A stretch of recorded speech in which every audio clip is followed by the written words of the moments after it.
Hume no partió de la filosofía, llegó a la filosofía después de pasar por otras muchas cosas. Fue un abogado, fue político y llegó a ocupar puestos políticos de importancia, fue un historiador en una extraordinaria historia de Inglaterra y finalmente también fue un gran filósofo. Un filósofo que establece y prolonga las más características del pensamiento anglosajón. Ya Locke había insistido en que no podemos esperar nada de innato en cuanto a ideas y en cuanto a razonamientos, sino que todo eso lo recibimos del mundo. Este empirismo, es decir, que lo que cuenta es la empiria, la experiencia, es absolutamente radical en David Hume. Para David Hume solo son nuestras impresiones, las impresiones que el mundo deja en nosotros, lo que nos va a dar conocimiento. Y de este empirismo radical y de este escepticismo respecto a todos los grandes palabras, los grandes temas, las grandes creencias de la humanidad, nace la obra de este filósofo sagaz, prudente y realmente audaz en sus planteamientos, tanto que no se atrevió normalmente a decir todo lo que pensaba sobre los asuntos porque chocaban excesivamente con las creencias establecidas en la época.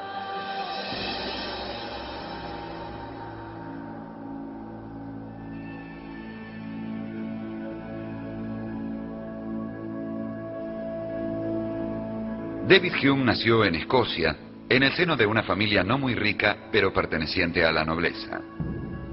A los 2 años quedó huérfano de padre y fue criado con su madre, su hermana y su hermano mayor, quien, de acuerdo con las costumbres entonces imperantes, heredó las tierras familiares. El joven David fue destinado a la carrera de las leyes, a pesar de que sus verdaderos intereses fueran más bien literarios. Desde su infancia se dedicó a leer a los grandes autores griegos y romanos. Obtuvo, sin embargo, su título de abogado y pronto comenzó a ejercer dicha profesión en la ciudad de Bristol. Pero unos meses después, decidió vivir de su pluma y, abandonando su bufete, marchó a Francia, donde vivió a partir de 1732. Se instaló en la ciudad de La Flèche, en cuyo prestigioso colegio jesuita había estudiado René Descartes, y redactó allí su primera obra importante, el Tratado sobre la Naturaleza Humana. Hume creía que ese texto le iba a proporcionar fama y fortuna, pero en realidad no tuvo gran éxito. Ello lo decepcionó profundamente. En su tratado, Hume partía de la teoría del conocimiento de Locke y radicalizaba su empirismo. Criticaba allí, en efecto, ciertos principios que todavía operaban en la obra de Locke: el yo, la sustancia, la causalidad y la inducción. Para efectuar esta crítica, Hume realizaba una descripción rigurosa del conocimiento. Cuando conozco un objeto, tengo ciertas sensaciones o impresiones y ciertas ideas que son como el rastro de esas impresiones. Rastro que puede darse como recuerdo, como proyección imaginativa o como conceptualización abstracta. Las ideas son entonces representaciones mentales, de modo que a partir de las impresiones se constituyen las ideas simples y luego, con la asociación de ideas simples, tenemos las ideas compuestas o complejas. Todas las sensaciones o impresiones e ideas generan en nosotros la creencia de que realmente existe el objeto exterior que las provoca, pero en realidad, de lo único que puedo estar seguro es de que tengo una sensación o impresión, y que eso genera una creencia de que existe realmente una realidad exterior a mí que me está provocando esa sensación. Sin embargo, el objeto que conozco no es exterior, sino que está en mi conciencia, pues consiste solo en un entramado de impresiones e ideas. Si yo afirmo que mis impresiones e ideas corresponden a un objeto real, es solo por un acto de creencia. Hume dice que nos ilusionamos y creamos ciertas ideas para las cuales no hay impresiones, como por ejemplo la idea de causa y efecto, o la idea de espacio y de tiempo, o la idea de sustancia. Todas esas ideas son fundamentales para la ciencia, aunque sean ilusorias. La ciencia se apoya sobre esas ideas básicas. Sobre ellas construimos el mundo del conocimiento, aunque no haya impresiones o sensaciones que les den la validez objetiva que parecen tener. Ciertamente, hay que reconocer que el hombre no puede vivir sin una cierta creencia instintiva en la realidad, pero en el fondo, lo que entendemos por realidad se reduce a un conjunto de sensaciones. El problema que obviamente se plantea es cómo distinguir la ficción de la realidad. Hume dice que la única forma de distinguir la realidad de la ficción es por la fuerza y vivacidad de los estados del alma. Un paisaje real, presente ante nosotros, se manifiesta con mayor fuerza y vivacidad que el mismo paisaje recordado o imaginado.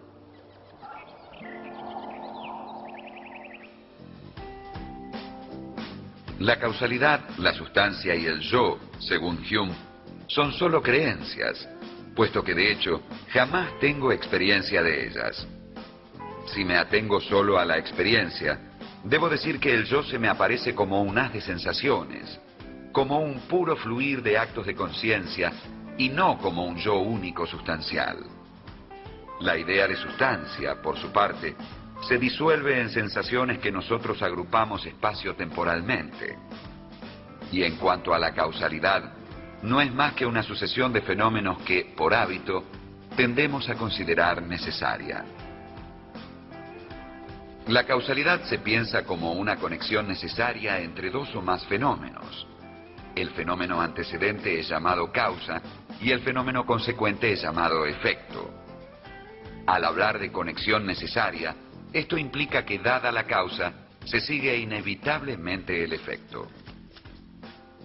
Si consideramos lo que ocurre cuando una bola de billar golpea a otra y ocasiona su desplazamiento, vemos que percibimos el movimiento de la primera bola y luego del contacto físico entre ambas, el desplazamiento de la segunda, e inferimos la relación de causa y efecto, pero no tenemos experiencia de dicha relación.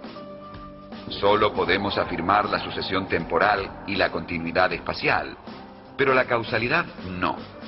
Es apenas una creencia apoyada en el hábito. Este problema de la causalidad está inmediatamente ligado al problema de la inducción. Por el hecho de que observamos un cisne blanco, 10 cisnes blancos o 1000 cisnes blancos, no podemos en sentido estricto concluir que todos los cisnes son blancos.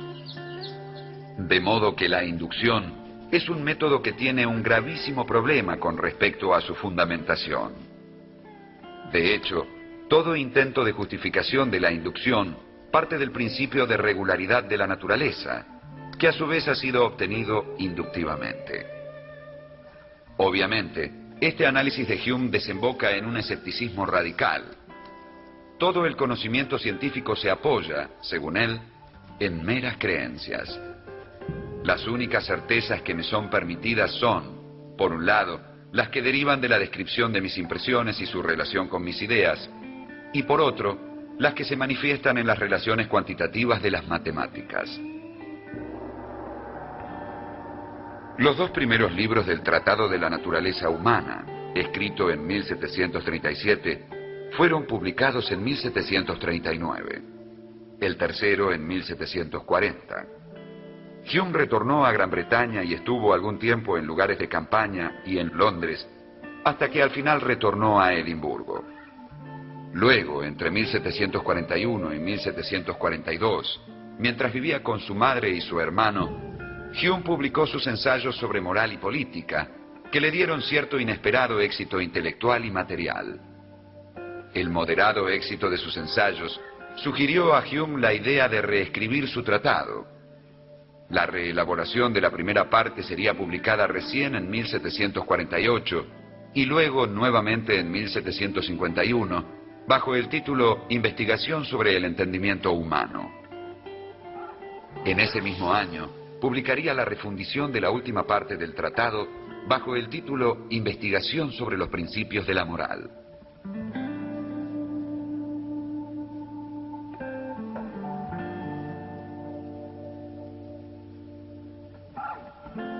En el mundo de la reflexión práctica, David Hume atacó por dos frentes fundamentales.